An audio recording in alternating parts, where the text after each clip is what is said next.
Здравейте, дами и господа, аз съм Мартин и това е следващия епизод на WWE Trends Universe. Така както помните в предишния епизод, не направихме нещо така интересно. Дори много безинтересни деяния аз бях направил тогава и както помните минахме само един турнир тогава. Май беше Over the Limit, не съм много сигурен, и си запазихме титлата. Станахме от 4-то на 5-то място за Honor титлата и Пол Хейман Гайс ни изпревариха за таг дивизията. И май тук нямахме матч, не съм много сигурен. Да. Така, нека продължиме с Monday Night Clash. Кейн срещу Дамис. Първият матч на днеска. Даниел Брайан срещу Къртис Аксел. Стабилен матч в Steel Cage дори. 1-on-1 Мат Харди срещу Острието. Батиста срещу Ренди Ортън. И CM Punk срещу Трити Хикса. Аз с Джеф Харди нямам матч в този Monday Night Clash. И нека видим какво се е случило. Кейн срещу Дамис. Кейн побеждава. Даниел Брайан срещу Къртис Аксел. Даниел Брайан побеждава. Мат Харди срещу Острието. Острието побеждава. Това е много лошо, защото и Мат Харди и Джеф Харди нямат вече добра възможност за номер претенденти на таг дивизията. Също така Мат Харди му спада и потенциал в WWE. Момент, дами и господа, само трябва да понамаля малко този телевизор. Така, всичко се вижда. Батиста, Ренди Ортън, хайлайт матч. Ренди Ортън, CM Punk и Triple H. CM Punk побеждава. Така, следващия Monday Night Clash. RVD, Кейн и Дамис. Triple Threat. Даниел Брайан срещу Къртис Аксел. 1-on-1. Претендентски матч на номер 1. Мат Харди, Брок Леснер и Острието. Надявам се това да е за Honor титлата. И се надявам Мат Харди да спечели. Ренди Ортън срещу Батиста, Falls Count Anywhere. И Triple H срещу CM Punk. Отново с Джеф Харди нямаме матч. Така. RVD, Кейн и Дамис. Извинете. Кейн побеждава. Даниел Брайан, Къртис Аксел. Даниел Брайан. Мат Харди, Брок Леснер и Едж. Мат Харди е номер 1 претендент за някоя си титла. Нека видим все пак за коя е. За моята титла. За хибрид чемпионшипа. Ренди Ортън и Батиста. Ренди Ортън отново. Triple H и CM Punk. Този път отново, а по-точно отново CM Punk печели. Помислих си, че този път Triple H се печелил, но нищо. Така, RVD, Кейн и Дамис. Triple Threat, Number 1 Contender. Това със сигурност вече е за хибрид чемпионшип, за Honor титлата, извинете, бъркам се. Даниел Брайан срещу Къртис Аксел. Интересно. За трети път. И Брайан ще има трета поредна победа срещу Аксел. Джеф Харди срещу Мат Харди. Шампиона срещу претендента. И двамата са на таг тим партньори, така че това ще е интересен матч. Ще се играе. Ренди Ортън и Батиста отново. И Triple H и CM Punk отново. Много странни тъпички матчове се получават. Цени и същи. RVD, Кейн и Дамис. Number 1 Contender за Honor титлата. Triple Threat. RVD. Даниел Брайан срещу Къртис Аксел. Дали Брайан ще има трета поредна победа срещу Аксел? Да. Джеф Харди срещу Мат Харди. Ренди Ортън срещу Батиста. Този път Батиста взима победата. Това е интересно. Triple H срещу CM Punk. Момент само да ми господа да видя. Ще се притеснявам за едно нещо. защото и в този епизод може да има турнир. Да, Money in the Bank е следващото предаване, може и да го изиграем, не знам. Triple H, CM Punk, Falls Count Anywhere. Дали Punk ще направи трета победа срещу играта? Да. Така, Джеф Харди и Мат Харди, едно в едно, екшън. Няма да правя кеш ин на Money in the Bank. Всъщност това беше последния шанс на острието да направи кеш ин. Джеф Харди срещу Мат Харди. Махаме излизанията. И нека започваме. Надявам се вече да не съм хилър. Както помните в предишния епизод, аз разбрах, че съм хилър, не съм фейс. То е лошо.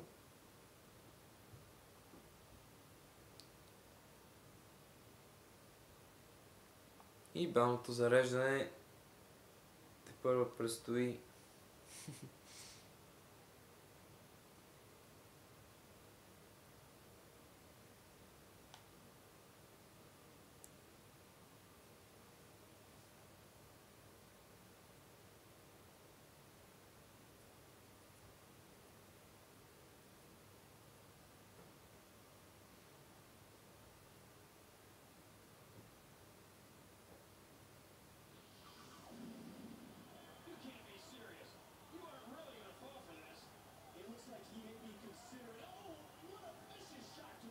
Защо?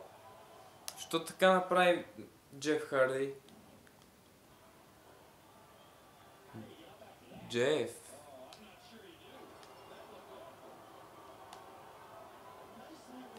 Защо така, Джеф?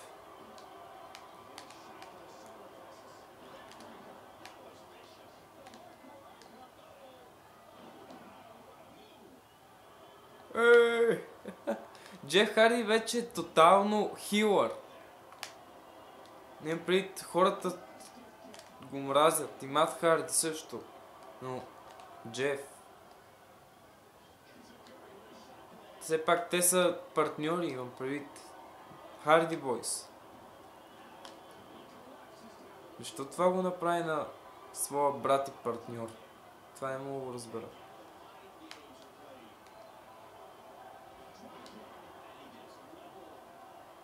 Ей!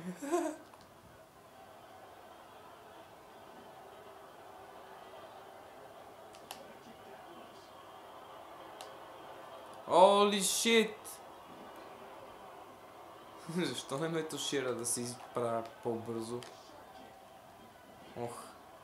Ох! Боли! Всъщност в реалния живот това не боли хич. Предполагам.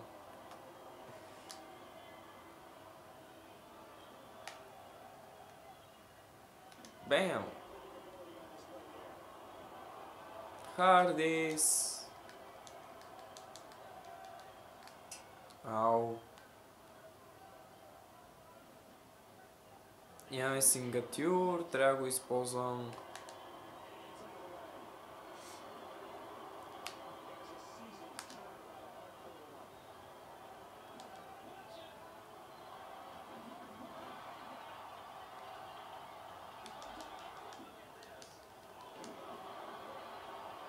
Половината публика ме харесва, другата половина на публиката, дами и господа, не ме и харесва.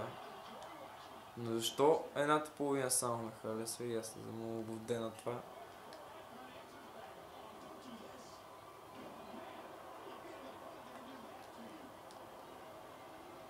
Щеше да е логично поне или аз или Мат да бъдем харесвани.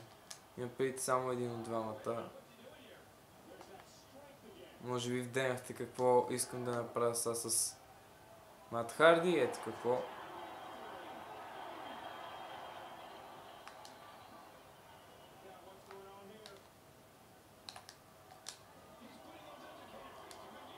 Нека опитам туш.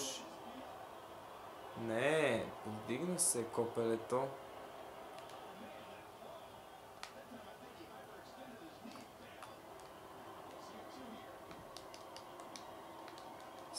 Сники! Няма да говоря толкова, защото се опитам вече да се концентриран в самия матч. Въпреки че ето в момента говоря. Не се повдигай. Бем! Той дори кърви. Ако това не е победа. Щупих маса, направих му леведова бомба, няколко сингатюра и сега small package.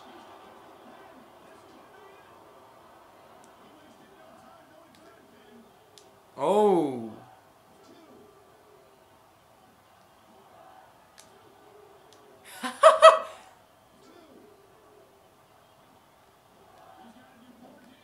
Как започнах да го обръщам, дами и господа. Това и мен дори ме изкефи. Ето, втори екстрим лег дроп дори не е сполучлив. И сега той се опита да вземе надмощие. Това дано да не се случи. Всъщност след малко мисля да снимам мисия номер 3 на GTA 5. Както знаете, в тези клипчета аз не говоря, има си причина. Все пак по-интересно е да се слуша какво героите говорят, а не какво човека, който снима, говори. Поне това е моето лично мнение, въпреки че има много известни ютубъри, които говорят докато снимат клипчета на GTA или подобни мисии, подобни игри с такива мисии.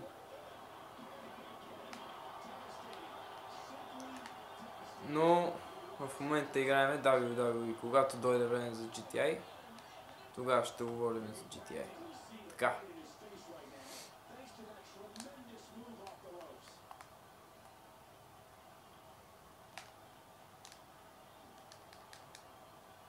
Баум. Време. Лебедова бомба. Раз, два. Най-накрая победа. Шампионът взима психологическо надмощие срещу брат си Мат. Ето счупването на масата. Един от любимите моменти в този матч. След това началото на края, така да се каже. И тук вече той се опита да ми направи нещо. Ето какво се случи с него. И бомбата. 1, 2 и 3. И победата за шампиона.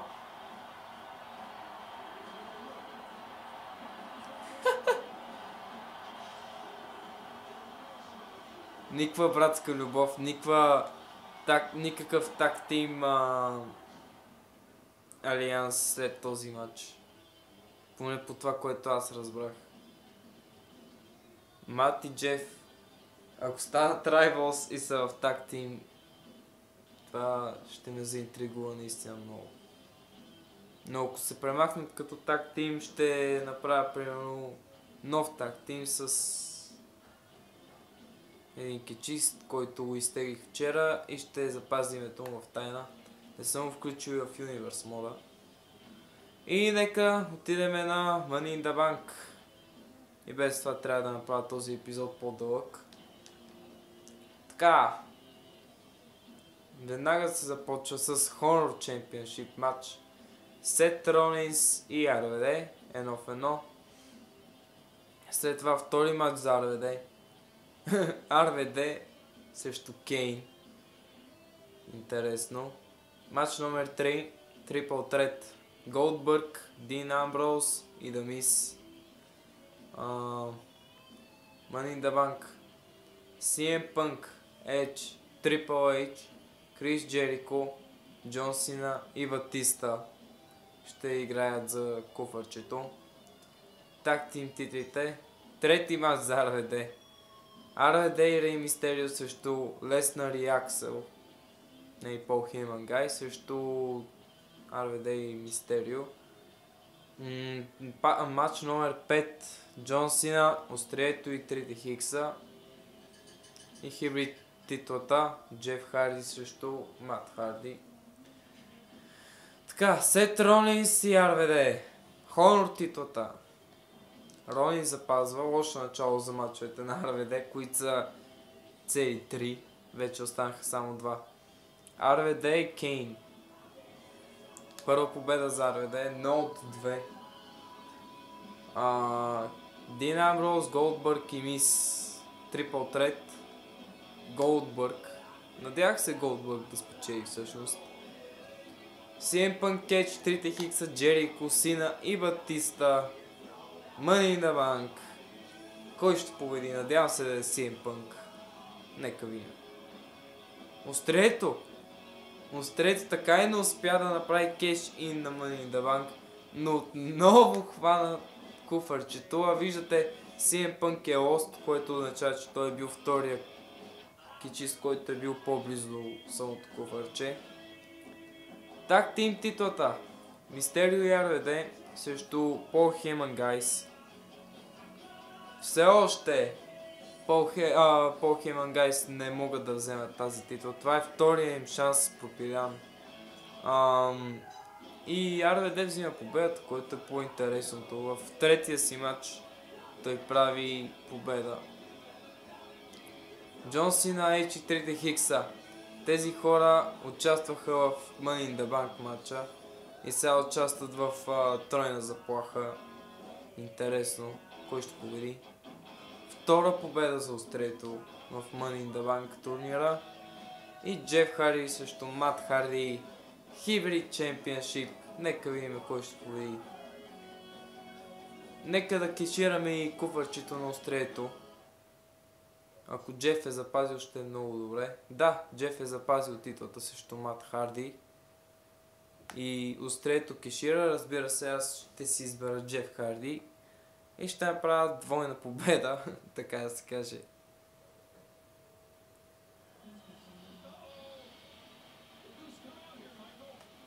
Виж кой идва, това е Острието!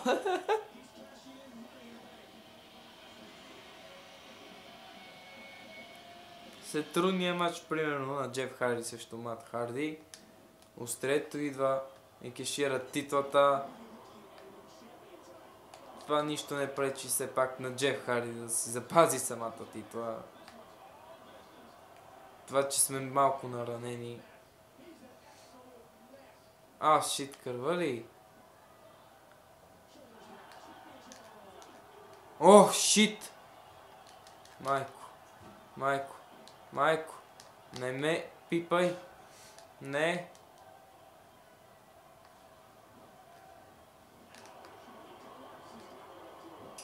Мисля да загуба чрез отброяване всъщност. Страх ме да не загуба чрез копието. Не. Не ме туширай. Добре, повдига се. Удар. Нека се махнем и да щупиме коментаторската маса.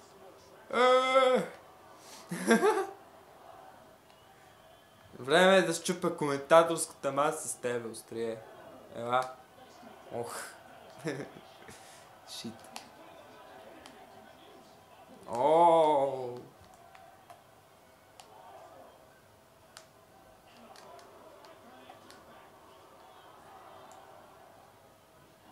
Бам! Двойно отброяване? Не, всъщност не.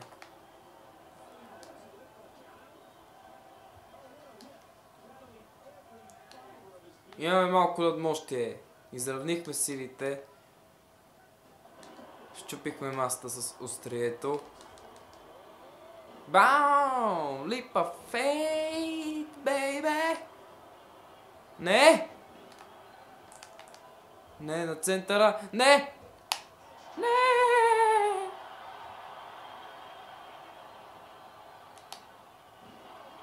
Shit, too fast ми даде. Повдигане на едно след копието. Yes! Нашрете, дами и господа. Нашрете! Бам, липа фейт. Джеф Харди, какво прави той? Повдига се след копието и бомбата до левена. 1, 2. И острието се повдига. Каква драма само. Ох. О, шит, има сингатюр, има сингатюр. Има сингатюр, има сингатюр, има сингатюр. Добре. Баум.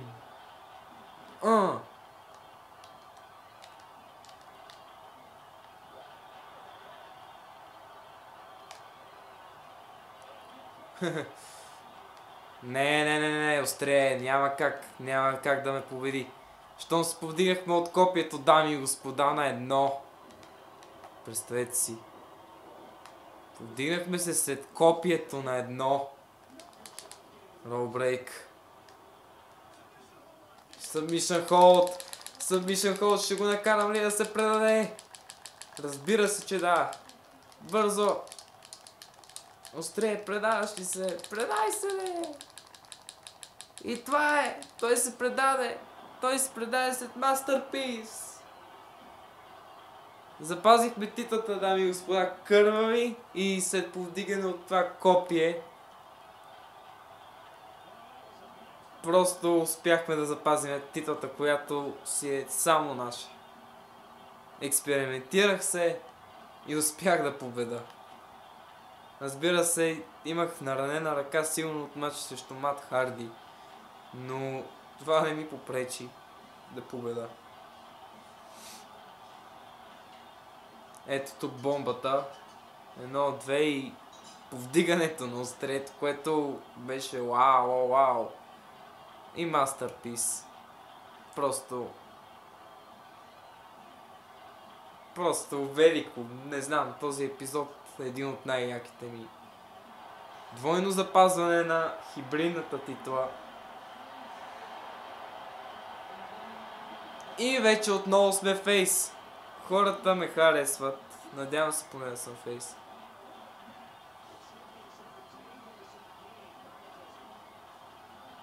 Джеф Харди, дами и господа, запомнете това име. Той запазва титлата тази вечер не само срещу Мат Харди, но и срещу острието, който взе втори шанс и успя да вземе куфарчето. Нека все пак видим всички ранкинги и кой ми е фейс, кой ми е хилър и кой ми е райвал. Може би вече го няма отбора на Хардитата. Само казвам може би, защото не съм много сигурен. Но както помните, Мат и Джеф, особено в матча на Monday Night Clash, започнаха по отвратителен начин и Джеф Харди 2 матча, 2 запазвания. Така, виждате следващите матчове за следващия епизод. Така, ранкингс. Брок Леснар е номер 1 претендент. CM Punk номер 2 претендент. Мат Харди номер 3 претендент. Острието е чак на номер 5 претендент. И Джеф Харди все пак си е шампион. Тука Honor титлата. Отново сме си на същото място. Номер 4 претендент. Мистерио и RVD и Хардитата отново са на второ място. Edit Universe, разбира се, отиваме при Джеф Харди, който аз използвам. Да, ето го. Може отново да... Не, все още е хилър, но май нещата, които е направил в тази вечер на Money in the Bank, хората са започнали да го обикват като по-лек хилър. Свантън был така... Ето виждате отново ранкинга. Така. На Allies вече го няма Мат Харди. Rivals, Мат Харди ми е най-големия Rivals. След това острието, след това Роман Рейнс и след това Брок Леснар. Защо така лоша съдба? Добре, няма да пипаме нищо. И ми видяхте всичко, дами и господа. Това беше епизод номер... кой. Не помня точно кой номер, май епизод номер 9 или епизод номер 10 на WWE 13 Universe сезон 2. И надявам се да ви е харесал. Ако е така, натиснете лайк бутона, абонирайте се за мене и напишете нещо в коментара. И отново благодаря, че отделихте време за това клипче. Чао, чао!